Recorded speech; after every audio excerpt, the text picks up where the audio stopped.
Hello friends. તો આજે આપણે વીજભારનું ભૌતિક મિનિંગ શું છે, બરાબર? ભૌતિકી વ્યાખ્યા શું છે, ભૌતિકની વ્યાખ્યા શું છે, બરાબર? એક પ્રકારે વિદ્યુત ક્ષેત્રની. તો વિદ્યુતીય ક્ષેત્રને આપણને ખબર છે કે દેખાડવામાં શું કામ એવું. તો વિદ્યુત ક્ષેત્ર હોય તો એમાં પહેલું અમુક ઘણા બધા કારણો છે શું કામે. પહેલું કારણ શું છે કે વિદ્યુત ક્ષેત્ર ખબર હોય આપણને, એ ફિલ્ડની ખબર હોય તો ડાયરેક્ટલી આપણને એના ઉપર લાગતું કુલંબ બળ ખબર પડી જશે કે નહીં, બરાબર ને?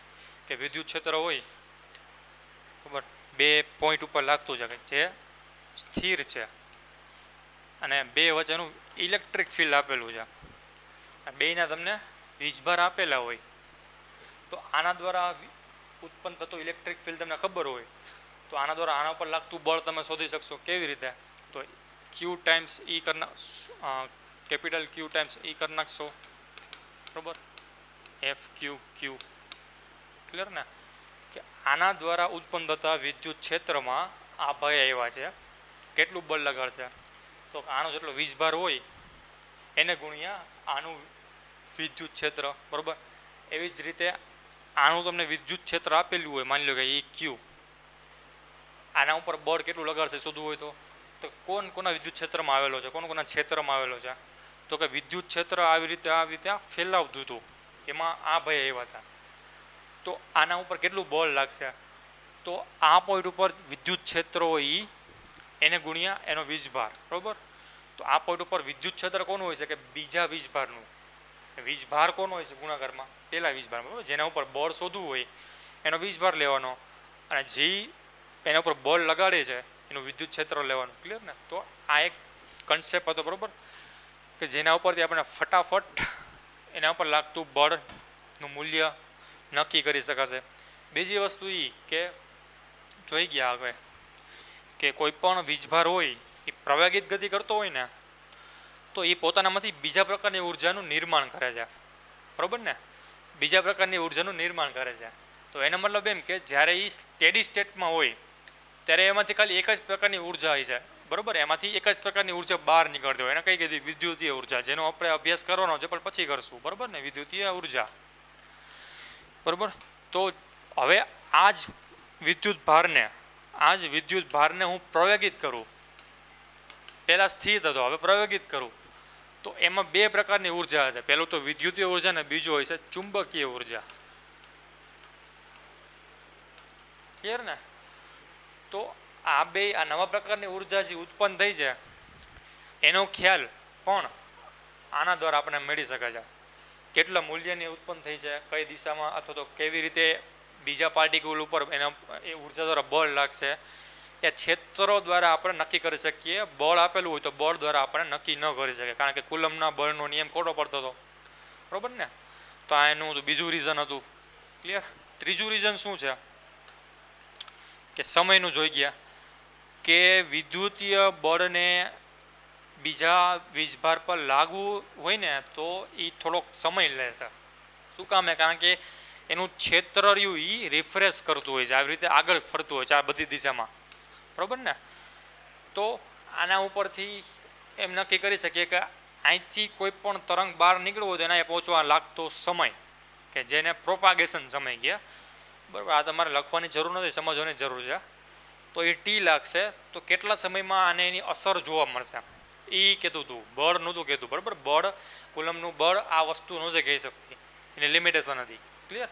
બીજી વસ્તુ એ કે જેવી રીતે કુલમનું બળ રહ્યું ને એ સ્ફેરિકલ સિમેટ્રિક હતું, ગોળીય સમિતિ ધરાવતું હતું, એવી જ રીતે વિદ્યુતીય ક્ષેત્ર રહ્યું ને, આ વિદ્યુત ક્ષેત્ર એ પણ શું દેખાડે છે? ગોળીય સમિતિ. એનો મતલબ એમ કે વિદ્યુત ક્ષેત્ર જો આ પોઈન્ટ ઉપર માપી લઉં ને, અહીંથી આનું અંતર હોય આર હોય અને આ પોઈન્ટ ઉપર માપી લઉં, અહીંથી સર્કલ દોર નાખું, આવી રીતે ગોળો દોર નાખું અને ગોળામાં કોઈ પણ આર પોઈન્ટ ઉપર હું લઈશ ને તો બધી જગ્યાએ મને વિદ્યુતીય ક્ષેત્ર સમાન મળશે. શું કામે? કારણ કે ગાણિતીય રૂપે લખી શકો ને કે ક્યુ અને છેદમાં આર, બધી વસ્તુ કોમન છે તો ગાણિતીય સ્વરૂપે પણ સમાન મળે છે. બીજું શું કામે? કારણ કે એનો ગુણધર્મ એવો છે, કેવો છે કે બધી જ જગ્યાએ પથરાયેલું છે અને કોઈ પણ એક ફિક્સ પોઈન્ટ ઉપર એનું મૂલ્ય અચળ છે. એટલા માટે ગોળીય સમિતતા ધરાવે છે. શું કામે? જો તમે આ એક વીજભાર કલ્પના કરો તો આ પોઈન્ટ ઉપર હું વીજભાર ધારું તો એટલું જ બળ અહીંયા લગાડે છે ને, આ પોઈન્ટ ઉપર લગાડે છે ને. એનો મતલબ એમ કે અહીંયા જેટલું વીજ ક્ષેત્ર ઉત્પન્ન થયું છે ને એટલું જ વિદ્યુત ક્ષેત્ર અહીંયા ઉત્પન્ન થયું હોવું જોઈએ. શું કામે? કારણ કે આ જે વિદ્યુતીય ભાર રહ્યું ને એ બધી જ દિશામાં સમાન રીતે, બરાબર, બધી જ દિશામાં સમાન રીતે પોતાની અસર દેખાડે છે. બરાબર, ક્યારે? કે એક કોઈ ફિક્સ પોઈન્ટ ઉપર, બરાબર ને. દાખલા તરીકે આવી રીતે આ પોઝિટિવ વીજભાર હોય તો આ ફિક્સ પોઈન્ટ ઉપર અહીંથી આનું અંતર આર હોય, પછી બીજા ફિક્સ પોઈન્ટ ઉપર કે જેનું અંતર જ આર હોય, બરાબર, બીજું અંતર લો કે આના આર હોય, ત્રીજું અંતર લો કે એનું આર છે, પછી ચોથું અંતર લો આ આર છે. આ બધા જ પોઈન્ટને હું જોડી દઉં તો એમાં સર્કલ મળશે. એવી રીતે 3Dમાં જોડ દઉં તો મને સ્ફિયર મળશે, જેથી કરીને ગોળીય સમિતતા ધરાવે છે કે બધા જ સમાન પોઈન્ટ ઉપર વિદ્યુતીય ક્ષેત્ર અથવા વિદ્યુતીય બળ મને સમાન મળે છે. કારણ કે એ બધી જ દિશામાં કોઈ એક ફિક્સ્ડ અંતરથી સમાન વિદ્યુત ક્ષેત્ર ઉત્પન્ન કરે છે. બધી દિશામાં સમાન વેગથી જાય છે બધી, બરાબર ને. આપણે જે તરંગ હતું સમાન કોન્સ્ટન્ટ સ્પીડથી જ બધી તરફ ફેલાય છે. એટલા માટે ગોળીય સમિતતા છે. દાખલા તરીકે બીજું સ્ફિયર દોરું અહીંયા R2 છે તો R2માંથી હું આવી રીતે ગોળો દોરીશ, બરાબર, તો R2ના દરેક પોઈન્ટ ઉપર વિદ્યુત ક્ષેત્ર સમાન મળશે. ક્લિયર ને? તો એક આ વસ્તુ હતી. બાકી શું હતું? સમયનું. ક્લિયર ને? કે સમયનો ખ્યાલ આપી શકતો હતો. હવે ત્રીજું પાંચમું શું છે કારણ? કે વિદ્યુતીય ભારને જ્યારે પ્રવેગિત કરવામાં આવે ત્યારે એમાંથી વિદ્યુતીય ઉર્જા પ્લસ ચુંબકીય ઉર્જા ઉત્પન્ન થાય છે. તો આ ઉર્જા ઉત્પન્ન થાય એનો મતલબ શું? ફેલાય છે ને, બરાબર ને. દાખલા તરીકે તમે એમ્બ્યુલન્સ હોય, બરાબર, એમાં અવાજ આવતો હોય, તમારી પાસે એમ્બ્યુલન્સ નજીક આવે એમ તીણો અવાજ થાય, જેમ એમ દૂર જાય એમ થોડોક ઓછો અવાજ થતો જાય. તો એનો મતલબ શું થાય? કે વિદ્યુત ભારમાં જો આવું થતું હોય, દાખલા તરીકે વિદ્યુત ભાર સ્થિર હોય તો એ આવી રીતે પોતાનામાંથી ઓલા વિદ્યુત ક્ષેત્ર ઉત્પન્ન કરે છે. હવે જ્યારે આને હું પ્રવેગિત કરવામાં આવું, ક્લિયર ને, તો એનું પ્રવેગિતનું મૂલ્ય કેવું થશે? જોવો છે આવી રીતે થશે ને, આવી રીતે આમાં, ક્લિયર ને, આવી રીતે મને મળશે. ડોપલર ઇફેક્ટમાં તમે જોઈ ગયા છો. એનો અર્થ એવો થયો કે અહીંયા ક્યાં કર્યું ને એ ચુંબકીય અસર હશે, આવી રીતે ચુંબકીય અસર હશે. ક્લિયર ને? તો ગીચતા થતી જશે વધારે ને વધારે, બરાબર. તો એનો અર્થ એવો થયો કે આમાંથી બહાર નીકળશે ને આ ચુંબકીય ક્ષેત્ર રેખા અને વિદ્યુત ક્ષેત્ર રેખા, તો આપણે કીધું ને ઉર્જા જ છે. ક્ષેત્ર એ શું છે? અસર એટલે શું થાય? બળ એટલે શું થાય? કે એના ઉપર થતું કાર્ય, બરાબર ને. કંઈક કાર્ય કરવું પડશે ને તો જ બળ લાગે. તો કાર્ય એટલે શું થાય? કે ઉર્જા. એમ તો છેલ્લે તો આપણે ફંડામેન્ટલ શું હોય? ઉર્જા. તો આમાંથી બે પ્રકારની ઉર્જા બહાર નીકળે છે. કઈ છે? તો કે ચુંબકીય ઉર્જા અને વિદ્યુતીય ઉર્જા. તો આ બે ઉર્જાથી બહાર નીકળતી વસ્તુને શું કહેવાય? પ્રકાશ, બરાબર ને. પ્રકાશ તરંગ સ્વરૂપે બહાર નીકળતી આવી રીતે આમાં, ક્લિયર ને. તો આવા એક્સલરેશનથી જે ઉર્જા બહાર નીકળે છે ને એ આપણને પ્રકાશ તરીકે જોવા મળે છે. કે જે બધો જ પ્રકાશ હોય જરૂર નથી, પરંતુ એને બધાને ફોટોન કહી શકાય, બરાબર. જે વસ્તુ ઇલેક્ટ્રોમેગ્નેટિક, આપણે આનો અભ્યાસ તો કરવાના જ છીએ, જે વસ્તુ ઉર્જા બહાર નીકળે છે એને કહેવાય વિદ્યુત ચુંબકીય તરંગ, એને કહેવાય, બરાબર ને. ઇલેક્ટ્રોમેગ્નેટિક વેવ કહેવાય. તો આ પણ ઇલેક્ટ્રોમેગ્નેટિક વેવ થિયરી મુજબ ટૂંકમાં, અથવા તો ઇલેક્ટ્રોમેગ્નેટિક વેવ્સ કેટલા પ્રમાણમાં બહાર નીકળશે એ પણ ઇલેક્ટ્રિક ફિલ્ડ વેક્ટર આપણને આપશે એનું મૂલ્ય, ના કે કુલમનો નિયમ, બરાબર ને. તો આ મેક્સવેલે આ ઇલેક્ટ્રિક ફિલ્ડ અને મેગ્નેટિક ફિલ્ડને બી તરીકે દેખાડે. આનો અભ્યાસ કરીને પોતાના અલગ પ્રકારના એક પ્રકાર ઇક્વેશન એ બધા, બરાબર, કે જેમાં પ્રકાશનું કિરણની સ્પીડ સી જેટલી મળી, બરાબર. એટલે ટૂંકમાં અભ્યાસ કરવાનો છે એનો આપણે નેક્સ્ટ પ્રકરણમાં.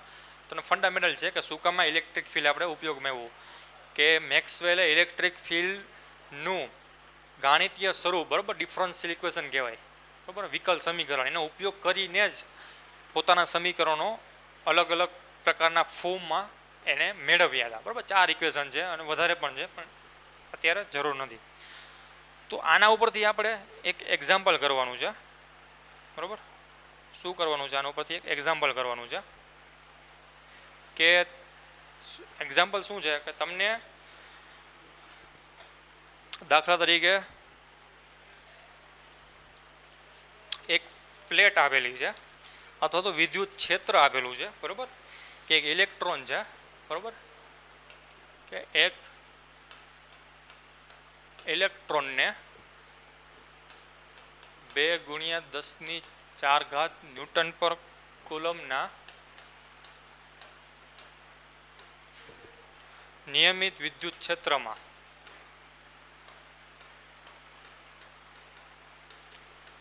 1.5 સેન્ટીમીટર જેટલા અંતરનું પતન પામે છે, બરાબર. ક્ષેત્રનું માન અચળ રાખીને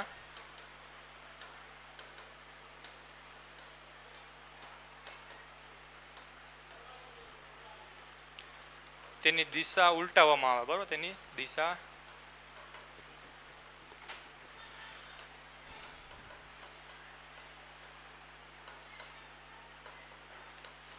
પછી તેમાં એક પ્રોટોન રાખવામાં આવે છે, અથવા ધન વીજભાર રાખવામાં આવે છે. પ્રોટોનને પતન કરવામાં આવે છે. પતન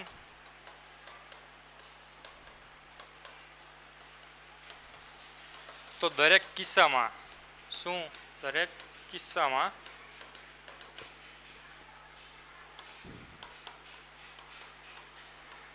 પતનનો સમય ગણો, બરોબર ને? ક્લિયર? તો કે એક ઇલેક્ટ્રોન રાખેલો છે કે જેને મૂલ્ય, બરોબર, 2 × 10⁴ ન્યૂટન પર કુલમ હોય એવા નિયમિત વિદ્યુત ક્ષેત્રમાં 1.5 સેન્ટીમીટર જેટલા અંતરથી પતન કરવામાં આવે છે. ક્ષેત્રનું મૂલ્ય અચળ રાખીને તેની દિશા ઉલટી કરવામાં આવે છે. પછી તેમાં પ્રોટોન રાખવામાં આવે છે, બરાબર. તો એને પતન કરવામાં આવે છે. તો દરેક કિસ્સામાં, બરાબર, દરેક કિસ્સામાં પતનનો સમય ગણવાનો. દાખલા તરીકે આપણી પાસે કેવી વેલ્યુ છે કે આપણી પાસે એફ બરાબર શું હતું, ક્યુ ઈ લખી શકીએ ને, બરાબર. તો ઈ બરાબર એફ બરાબર F/Q થાય. તો આપણે એક વસ્તુ ચર્ચા કરી લઈએ હજી કે આનું જે એકમ હશે શું હોય છે કે ન્યૂટનના છેદમાં કુલમ હશે, ન્યૂટન પર કુલમ, સિમ્પલ. તો વિદ્યુત ક્ષેત્ર આપ્યું હતું, બરાબર. એ કેટલું આપ્યું હતું? 2 × 10⁴ ન્યૂટન પર કુલમ. ક્લિયર ને? 2 × 10⁴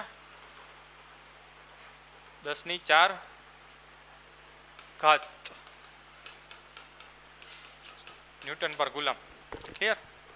તો દાખલા તરીકે આપણે છે ને એક વીજભાર લઈએ કે આવી રીતે છે ક્યુ વીજભાર. ક્લિયર? 1.5 સેન્ટીમીટર, અહીંથી 1.5 સેન્ટીમીટર અંતર લઉં કે જ્યાંનું વિદ્યુત ક્ષેત્ર હતું, વિદ્યુત ભારનું ક્ષેત્ર હતું 2 × 10⁴ હતું, બરાબર. આ વસ્તુ તમને આપેલી છે. ક્લિયર ને? હવે શું કરવામાં આવે કે અહીંયા છે ને એક ઇલેક્ટ્રોન રાખવામાં આવે. પહેલાં અહીંયા એક ઇલેક્ટ્રોન રાખવામાં આવે છે. ક્લિયર? અહીંયા એક ઇલેક્ટ્રોન રાખવામાં આવે છે. તો આથી અહીંયા પહોંચવા માટે કેટલો સમય લાગશે એને ઈ ફાઇન્ડ કરવાનો છે. ક્લિયર ને? તો આ એક પહેલો હતો, બરાબર. અથવા તો તમારા આકૃતિમાં તમે દર્શાવ્યું હતું, તમારી જે બુકની આકૃતિ રહી એમાં આવી રીતે દેખાડેલું છે, બરાબર. આવી રીતે દેખાડેલું છે. બે સેમ જ આકૃતિ, બીજું કાંઈ નહીં. ક્લિયર? અહીંયા તમારું કેવું છે નેગેટિવ ફિલ્ડ, અહીંયા કેવું છે પોઝિટિવ ફિલ્ડ, બરાબર ને? તો આ નેગેટિવ ફિલ્ડ ને પોઝિટિવ ફિલ્ડ તમને અભ્યાસ આગળ કરવામાં આવે છે, પરંતુ આનો દાખલો પહેલાં કરવામાં આવે છે તમારા બુકમાં, બરાબર. તો આમાં શું છે કે ઇલેક્ટ્રોન અહીંયા છે, બરાબર. આવી રીતે તમારી આકૃતિ કંઈક આપેલી છે. આ બેનું અંતર 1.5 સેન્ટીમીટર છે. આપણે અત્યાર પૂરતી આકૃતિ કઈ લેવાની છે. દાખલા તરીકે તમને આવી રીતે હોય તો ભલે બે સેમ જ થવાનું છે ને, કે પોઝિટિવ હોય છે એ બાજુ ઇલેક્ટ્રોન ખેંચાવવાનો છે. તો આપણે આ લઈએ કે ઓલી લઈએ, કંઈ ફેર નથી પડવાનો, બરાબર ને? તો આવી રીતે આપણે લઈ લઈએ કે આપણી પાસે અહીંયા ક્યુ ચાર્જ હોય, અહીંથી એનું અંતર 1.5 સેન્ટીમીટર છે, અહીંયા આપણો ઇલેક્ટ્રોન રાખી દો તો આ પણ સેમ જ થઈ ગયું. ક્લિયર ને? કારણ કે નીચે જ ખેંચવાનો હોય અને બળ લગાડવાનું છે. આપણે બળની ક્યાંય વેલ્યુ જરૂર નથી. આપણને આપે શું દીધું છે 2 × 10⁴ ન્યૂટન કુલમ. 1 કુલમ હોય ને તો એમાં આટલું બળ લાગશે, એ આપી દીધું છે, બરાબર ને? તો આપણી પાસે કેટલો કુલમ છે? તો આપણી પાસે છે 1.6 × 10⁻19 કુલમ છે. તો આપણને ડાયરેક્ટ બળની વેલ્યુ પણ મળી જાય ને. આ ગુણ્યા કરી નાખશો એટલે આના ઉપર લાગતું બળ મળી જશે, બરાબર ને? પણ આપણે બળમાં કંઈ ઇન્ટરેસ્ટ નથી. આપણે આ ઇલેક્ટ્રોન અહીંથી કેટલા સમયમાં પહોંચશે એ જોવાનું છે. ક્લિયર ને? તો એના માટે પહેલાં શું કરવું પડે? તો આપણે પહેલાં એનું પ્રવેગ મેળવી લઈએ, બરાબર ને? તો આના ઉપર લાગતું બળ કેટલું લાગશે? તો આ બે ઉપર લાગતું વિદ્યુતીય બળ કેટલું લાગશે? તો FC બરાબર E × આવડું આઈ, બરાબર ને. ઇલેક્ટ્રોનનો વિદ્યુતભાર ગુણ્યા એનું પોઈન્ટ ઉપર વિદ્યુત ક્ષેત્ર, બરાબર.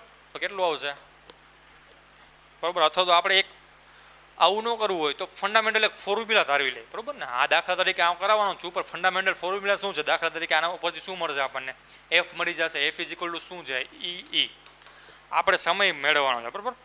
તો તમે ગતિના નિયમમાં અભ્યાસ કરી ચૂક્યા કે અંતર હોય, અંતર એને બરાબર v0t પ્લસ 1/a² સ્ક્વેર, બરાબર ને.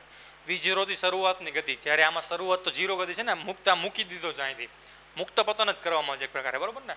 તો આ v0 થઈ ગયું 0, જેથી કરીને આટમ થઈ ગયું 0, બરાબર. આપણી પાસે શું છે, ખાલી 1/a² સ્ક્વેર. એમાંથી આપણે t જોઈએ છે, ક્લિયર ને. તો આપણી પાસે શું છે, d છે, તો કે આ d છે. d ઇઝ ઇક્વલ ટુ શું છે, 1/a² સ્ક્વેર, ક્લિયર. t ને કરતાં બનાવી નાખો તો t ઇઝ ઇક્વલ ટુ શું મળશે આપણી પાસે, t ઇઝ ઇક્વલ ટુ મળશે 2d/a અંડરરૂટમાં. આમાં આપણે ઇન્ટરેસ્ટ છે, બરાબર, દિલચસ્પી છે. તો એક્સલરેશન કેના ઉપરથી મળશે, તો કે બળ ઉપરથી, બરાબર ને. તો આપણી પાસે બળ હોય, બળ આપણને આપી દીધું હોય, તો ન્યૂટનના નિયમ ઉપરથી બળનું એક્સલરેશન મળી શકાય કે નહીં, કારણ કે આના બરાબર ma પણ લખી શકું ને, ma, ક્લિયર. તો એ બરાબર શું થશે, e/m માસ ઓફ ઇલેક્ટ્રોન. જે અહીંયા દળ હોય એ રાખવાનું, બરાબર. પ્રોટોન હોય તો પ્રોટોનનું દળ, જ્યાં એ હોય ત્યાં એ નાખી મૂકી દેવાનું. તો આપણને ટીની વેલ્યુ મળી ગઈ કે ટી ઇઝ ઇક્વલ ટુ શું એવો જોવો જી, અંડરરૂટમાં 2d/a એટલે શું છે, ઈ. છેદનો અંશ અહીંયા આવશે એમી. આ આપણું ફાઇનલ ઇક્વેશન બન્યું સમય મેળવવાનું, ક્લિયર ને. આ બધી જ વસ્તુ આપણને આપેલ છે, 2 આપેલ છે, ડી આપેલ છે, એમી આપેલ છે, ઈ આપેલ છે અને ઈ પણ આપેલ છે, ક્લિયર. આ બધી જ વસ્તુ આમાં મૂકી દો. એવું ન કરવું હોય તો શું કરી લેવાનું, પહેલાં ફોર્સ માપી લેવાનું. દળ આ તો આપણને છે 1.6 × 10⁻19 2 × 10⁴ આ આપેલ છે, બરાબર. એના છેદમાં માસ ઓફ ઇલેક્ટ્રોન કરશો એટલે આપણને એક્સલરેશન મળશે. એ એક્સલરેશનની વેલ્યુ આમાં મૂકશો અને ડી આપેલ છે, કેટલું આપેલ છે, 1.5 સેન્ટીમીટર, તો પણ જવાબ આવશે, બરાબર ને. તો તમારે જે રિક્વાયરમેન્ટ મુજબ હોય એ પ્રમાણે મૂકી દેવાનું. તો આપણે આ લઈ લઈએ, બરાબર ને, ક્લિયર ને. શું છે કે પતન કોના માટે, ઇલેક્ટ્રોન માટે. એનું વેલ્યુ હોય છે 2 × d. d એટલે સેન્ટીમીટર, 1.5 સેન્ટીમીટર આપેલો છે. 1.5 સેન્ટીમીટર મીટરમાં ફેરવો તો 1.5 × 10⁻²મીટર થાય. એને ગુણ્યા માસ ઓફ ઇલેક્ટ્રોન, બરાબર, 9.1. આ 10⁻31 એના છેદમાં ઈ કેટલો છે, 1.6 × 10⁻19, બરાબર. એને ગુણ્યા આવડું આ કેપિટલ વિદ્યુત ક્ષેત્ર 2 × 10⁴. આ તમારો ફાઇનલ આન્સર આવશે. આ તમે કેલ્ક્યુલેશન કરશો એટલે તમારો ફાઇનલ આન્સર આ રીતે આવી જશે, ક્લિયર ને. એવી જ રીતે પ્રોટોનમાં મૂકવાનું છે. પ્રોટોનમાં ફેર શું પડશે જોવો જોઈએ. પ્રોટોનમાં ફેર ક્યાં પડશે, તો એમ ઈની જગ્યાએ આવી જશે MP, ક્લિયર ને. તો જોવો જોઈએ આપણે પ્રોટોન માટે લખીએ, પ્રોટોન માટે જવાબ ગણતા હોઈએ, બરાબર, કેલ્ક્યુલેશનથી, તો શું જવાબ આવશે, તો એને આપણે કહી દઈએ ટીપી. તો ટીપી ઇઝ ઇક્વલ ટુ અંડરરૂટમાં 2 × 1.5 × 10⁻² પ્રોટોનનું દળ, બરાબર. કેટલું છે, 1.67 × સમથિંગ 10⁻27, બરાબર. 2.67 કે 1.67 જે હોય એ તમારે અહીંયા પ્રોટોનનું દળ મૂકવાનું છે. છેદમાં એનો ચાર્જ તો સેમ જ છે 10⁻19. અહીંયા આપણે મૂલ્યની જ ચર્ચા કરી છે, બરાબર, જેથી કરીને અહીંયા માઇનસ નેગેટિવ નિશાની નથી લીધી. કોના માટે, આ ચાર્જ માટે, કારણ કે મૂલ્ય નક્કી કર્યું છે, બરાબર. આખું મોડ્યુલસમાં આવશે, આ વસ્તુ આવશે મોડ્યુલસમાં આવશે. નકર તો અહીંયા તમે ઈની જગ્યાએ માઇનસ લ્યો, કારણ કે ઇલેક્ટ્રોનનો વીજભાર -1.6 × 10⁻19 હોય ને, પણ એનું શું દેખાડશે, એક પ્રકારે નેગેટિવ દિશા દેખાડશે, બરાબર, કે એક પ્રકારે આપણે કન્વેન્શનલ લીધી છે. પરંતુ મૂલ્ય શું હોય કે મોડ્યુલસમાં લ્યો ને, તો મોડ્યુલસમાં લેશો એટલે આખાનું મૂલ્ય કેવું થઈ જશે, પોઝિટિવ થઈ જશે, બરાબર, માનાંક. તો આપણે માનાંકમાં કરવાની છે, નકર તો આનું વર્ગમૂળ નહીં મળે. આપણે મૂલ્ય જોઈએ છે, બરાબર ને. અહીંયા શું આવશે, 2 × 10⁴, બરાબર. તો આ બેના આન્સર આવી જશે કેલ્ક્યુલેશન મુજબ તમે કરશો એ, ક્લિયર ને. બીજી વસ્તુ શું જોવા મળશે કે જો જી દળ જેનું વધુ છે ને, દળ કોનું વધુ છે, આનું વધુ છે ને 10⁻27, આનું 1000માં ભાગનું ઓછું છે. તો સમય કોને વધુ લાગશે, આને. તો આનો સમય રહ્યો ને એપ્રોક્સિમેટલી વધુ આવશે. દાખલા તરીકે આનો એપ્રોક્સિમેટલી તમને કેટલો આવશે, 27, બરાબર. એમાંથી આ બધી ઉપર જશે બરાબર 27 28 29 33 બરાબર 33 ઘાત -10 એટલે 23 23માંથી 3 30 30માંથી 6 એટલે 24 24નું 12 એટલે માની લો કે 10ની -9 જેટલું આવશે બરાબર 10ની -12 આપણે આવે છે રફલી એમ કહી દે કારણ કે આ જે ગુણાશો આગળ તમે ગુણશો કેલ્ક્યુલેટરમાં તમને કાંઈ જવાબ મળશે પણ આ મારી રફલી કેલ્ક્યુલેશન છે કે આ ખાલી પાવર હોય પાવર ઘાત રહ્યો એની આપણે વર્ગમૂળ કાઢી લઈએ ક્લિયર તો રફલી કેલ્ક્યુલેશન છે બાકી તમારે લખવાનો તો એક્ઝેક્ટ આન્સર જ બરાબર આનો એક્ઝેક્ટ આન્સર જ તમારે લખવાનો તમને કમ્પેરિઝન કરાવું છું ખાલી જ્યારે આની વેલ્યુ કેટલી આવશે એપ્રોક્સિમેટલી 31 ની 2 33 બરાબર આ -33 અને એમાંથી 4 એટલે આ -37 -37 + 19 બરાબર ને આવી રીતે એટલે 30 એટલે -27 અને 9 બરાબર 27 9 એટલે 1 8 બરાબર 9 10ની -9 સેકન્ડ આવશે ક્લિયર કેમાં આવશે સેકન્ડમાં હા કેમ આવશે સેકન્ડમાં એટલે આ રફલી કહું છું બરાબર આ એક્ઝેક્ટ આન્સર નથી આનો આની આગળ પાછળ ઘાતમાં હોઈ શકે આની -8 ઘાત હોઈ શકે આની -10 11 ઘાત હોઈ શકે બરાબર એવી રીતે હોઈ શકે પણ આ મેં ખાલી આનું જ કેલ્ક્યુલેશન કર્યું છે 10ની પાવરનું આગળનું કેલ્ક્યુલેશન નથી કર્યું તો આના ઉપરથી શું જોવા મળે જોવો જી સોરી અહીંયા તમારે ઓછી ઊંધું થઈ ગયું બરાબર ને અહીંયા તમારે હા 9 આવશે અને અહીંયા સમથિંગ માની લો કે અહીંયા 12 આવશે બરાબર ઊંધું આડાવડી થઈ ગઈ છે એક પ્રકારે એક્ઝામ્પલ ક્લિયર ને એટલે ટૂંકમાં છે ને અહીંયા તમને જે જવાબ મળશે ટી ઇલેક્ટ્રોન એના કરતાં ટી પ્રોટોનનો સમય વધુ હશે કારણ કે પ્રોટોન વધુ દળદાર છે જેથી કરીને એને નીચે આવવા માટે વધુ સમય જોશે ઇલેક્ટ્રોન એ ઓછો દળદાર છે આમાં જોવા જ મળે છે ને જેનું ઉપરનું વેલ્યુ વધુ એમાંનું મૂલ્ય વધુ ઇલેક્ટ્રોન ઓછો દળદાર છે જેથી કરીને ટીની વેલ્યુ ઓછી આવશે 10ની -9 ઘાત 8 ઘાત સેકન્ડ આવશે ઓની વેલ્યુ વધુ આવશે બરાબર 10ની -7 5 ઘાત બરાબર જે આવતું હોય તો ઇલેક્ટ્રોનને નીચે પહોંચવા વાર નહીં લાગે કોના કરતાં પ્રોટોન કરતાં ક્લિયર ને તો આ જો આ શું દેખાડે છે કે ગુરુત્વાકર્ષણ બળ કરતાં વિરુદ્ધ દેખાડે છે ને આ વસ્તુ ગુરુત્વાકર્ષણ બળમાં શૂન્ય અવકાશ હોય માની લો એમાં ખાલી ગુરુત્વાકર્ષણ જોઈએ હવા ન હોય એમાં એક પીછું રાખો અને એક પેન રાખો ને તો મૂકી દેશો ને તો બે સમાન સમયે સમાન ઝડપથી અને સમાન પ્રવેગથી નીચે પડશે ક્લિયર ને એનો અર્થ એવો થયો કે ગુરુત્વ પ્રવેગ રહ્યું ને ગુરુત્વાકર્ષણ બળ એ આના દળ પર આધારિત નથી જ્યારે કુલમના નિયમ મુજબ જ્યારે આની ગણતરી કરવામાં આવે ને અને પતન માટેનો સમય રહ્યો ને બરાબર તો એનું જે પ્રવેગ રહ્યું ને પ્રવેગ ગુરુત્વ પ્રવેગ કેટલું હોય કે એનું મૂલ્ય હોય 9.8 મીટર પર સેકન્ડ સ્ક્વેર હોય ને જ્યારે આનું જે પ્રવેગિત મૂલ્ય આવે ને એ એના ચાર્જ ઉપર આધાર રાખે છે અને માસ એમ બંને ઉપર આધાર રાખશે એનો મતલબ એમ કે ઇલેક્ટ્રિક ફિલ્ડમાં બરાબર દાખલા તરીકે તમારે ગુરુત્વાકર્ષણ બળની જગ્યાએ હવે વિદ્યુત બળ મૂકી દો વિદ્યુત ભાર મૂકી દો અને પછી બે વિદ્યુત ભાર અલગ અલગ વીજભારને મૂક્યો પતન કરવામાં આવે તો બે અલગ અલગ વીજભાર અલગ અલગ સમયે અને અલગ અલગ પ્રવેગથી નીચે પડશે શું કામે કારણ કે બે વીજભાર અલગ અલગ દળના છે અને અલગ અલગ વીજભાર ધરાવે છે એનો મતલબ એમ કે વીજભારનો જો મુક્ત પતન કરવામાં આવે તો એનો સમય રહ્યો ને એ એના દળ અને વીજભાર બે ઉપર આધાર રાખે છે ક્લિયર ને તો આ વસ્તુ હતી એક્ઝામ્પલની તો આપણે થોડાક નેક્સ્ટ એક્ઝામ્પલથી નવી થિયરી સ્ટાર્ટ કરશું નેક્સ્ટ લેક્ચરમાં થેન્ક યુ